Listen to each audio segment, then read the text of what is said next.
Hi friends, welcome మన ఉమ్మడి వంటలు ఛానల్కు. ఈరోజు నేను చూపించబోయే రెసిపీ స్వీట్ కార్న్ ఒలిచి పెట్టుకున్నాను. శనగలు నానేసుకొని ఉడికించుకొని పెట్టుకున్నాను. పచ్చివైనా వేసుకోవచ్చు, ఉడకబెట్టకుండా కూడా పచ్చి కూడా వేసుకోవచ్చు. పెసరపప్పు నానేసి పెట్టుకున్నాను. దాదాపు ఒక 2 గంటలు లేదా 3 గంటలు నానబెట్టుకోవచ్చు. అలాగే చిన్న పచ్చిమిరపకాయ ముక్కలు చిన్న చిన్నగా తీసి పెట్టుకున్నాను. మిక్సీ జార్ తీసుకొని మిక్సీ జార్లో స్వీట్ కార్న్ ఉప్పు వేసుకున్నాను. మిక్సీ జార్ తీసుకొని అలాగే పచ్చిమిర్చి ముక్కలు వేసుకుంటున్నాను. ఇందులోనే శనగలు లేకపోయినా శనగ బేడలైనా నానబెట్టుకున్నట్టు వేసుకోవచ్చు. నా దగ్గర ప్రస్తుతానికి ఇవి ఉన్నాయి కాబట్టి ఉడికిచ్చినట్టు వేస్తున్నా నేను. వీటన్నింటినీ మిక్సీ పట్టుకోవాలి. పెసరపప్పు, శనగలు, స్వీట్ కార్న్, పచ్చిమిర్చి, సాల్ట్ మెత్తగా మిక్సీ పట్టుకోవాలి. కొంచెం కచ్చా పచ్చాగైనా పట్టుకోవచ్చు. నేనైతే కొంచెం మెత్తగానే పట్టుకున్నాను. స్టవ్ పైన దోసపెన్నం పెట్టాను, వేడెక్కింది. ఈ మనము మిక్సీ పట్టుకున్న ఈ మిశ్రమాన్ని ఇలాగా స్టవ్ పైన చిన్న చిన్న కట్లెట్లలాగా ఒత్తుకోవాలి.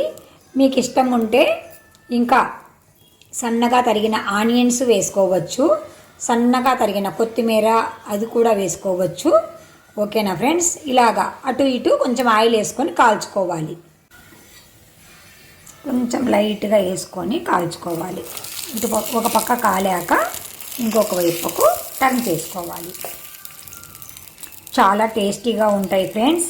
ఇవి చిన్నపిల్లలు కానీ స్కూల్ నుంచి వస్తే, మనకు కానీ ఆఫీస్ నుంచి వస్తే ఇలాంటి స్నాక్ ఐటమ్స్ చేసుకొని తింటే చాలా చాలా టేస్టీగా ఉంటుంది. చాలా విటమిన్స్ మన బాడీలోకి వెళ్తాయి ఫ్రెండ్స్.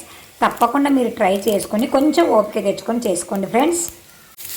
నాది పెన్నం పెద్దగా ఉంది కాబట్టి ఒక 3-4 అలా కూడా వేసుకుంటున్నాను నేను. మీరు చిన్న పెన్నము అలాగైతే కనుక ఒక్కొక్కటి కూడా వేసుకోవచ్చు. ఇలాగ 3-4 కూడా మనం కాల్చుకోవచ్చు ఫ్రెండ్స్. చాలా టేస్టీగా ఉంటాయి. చాలా చాలా ఈజీగా మనము ప్రిపేర్ చేసుకోవచ్చు ఫ్రెండ్స్. తప్పకుండా మీరు ట్రై చేస్తూ ఉండండి. ఇలాంటివి చిన్న చిన్న రెసిపీలే ఫ్రెండ్స్ నేను చెప్పేది. పెద్ద కష్టమైనవి ఏమీ నేను చెప్పను. మా ఛానల్లో చిన్నగా సింపుల్గా ఉన్నవే వస్తాయి. కాబట్టి మీరు తప్పకుండా మా ఛానల్ను ఆదరిస్తూ ఉండండి ఫ్రెండ్స్. ఇలాగ ఒకవైపు కాలిన తర్వాత ఇంకొక వైపుకు తిప్పుకున్నాము అంటే వీటిని డీప్ ఫ్రై లాగా కూడా, వడల్లాగా కూడా వేసుకోవచ్చు. నేను ఇలాగైతే ఆయిల్ తక్కువ పడుతుంది కదా అన్నట్లుగా ఇలా చేస్తున్నాను ఫ్రెండ్స్.